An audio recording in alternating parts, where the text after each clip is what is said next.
বন্ধুরা Glenn Phillips কি বন্ধুরা মানুষ নাকি বন্ধুরা আপনার সুপারম্যান আমি তো বুঝতে পারি না। দেখেন গ্লেন ফিলিপস এর মতো এরকম ধরনের প্লেয়ার আমার মনে হয় যে বিশ্বতে নাইকা বন্ধুরা আর কি। আর দেখেন কি অসাধারণ অসাধারণ ভাবে ক্যাচ ধরে আর কি বন্ধুরা। একদম গ্লেন ফিলিপস এর এই 5টা ক্যাচ দেখেন কি অসাধারণ ভাবে ধরছে আর কি বন্ধুরা।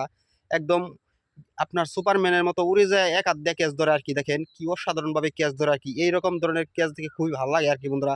ক্রিকেটে এরকম ধরনের ক্যাচ দেখে খুব ভালো লাগে আর কি বন্ধুরা। একদম অসাধারণ অসাধারণ ক্যাচ ধরে আর কি বন্ধুরা। ভাবতে পারি না এরকম ধরনের ক্যাচ কিভাবে ধরে আপনার গ্লেন ফিলিপস। একদম সব সময় আপনার দেখি যে গ্লেন ফিলিপস আপনার যদি বল বল তার কাছে যায় তখন সেই ক্যাচটা একদম ধরে আর কি বন্ধুরা। একদম অসাধারণ অসাধারণ ভাবে ক্যাচ ধরে গ্লেন ফিলিপস। আমাদের কাছে কিন্তু অনেক ভালো লাগে আর কি গ্লেন ফিলিপসের ক্যাচ দেখে আর কি বন্ধুরা। একদম দেখেন বিরাট কোহলির ক্যাচ ধরছিল, শুভমান গিলের ক্যাচ ধরছিল এরকম অসাধারণ অসাধারণ ভাবে আর কি বন্ধুরা। খুব ভাল লাগছে আর কি বন্ধুরা। গ্লেন ফিলিপসের এই ক্যাচগুলো খুব ভালো লাগে আর কি বন্ধুরা আমাদের কাছে। আপনাদের কাছে কেমন লাগে সবাই কমেন্ট করে জানাবেন আর কি বন্ধুরা। যে গ্লেন ফিলিপসের মতো আপনার ফুটবল আপনার ক্রিকেট বিশ্ব বন্ধু আর নাইকে আমি মনে করি আর কি বন্ধুরা। দেখেন কি অসাধারণভাবে ক্যাচ ধরে আর কি বন্ধুরা। আপনাদের কাছে কেমন লাগে সবাই কমেন্ট করে জানাবেন আর কি।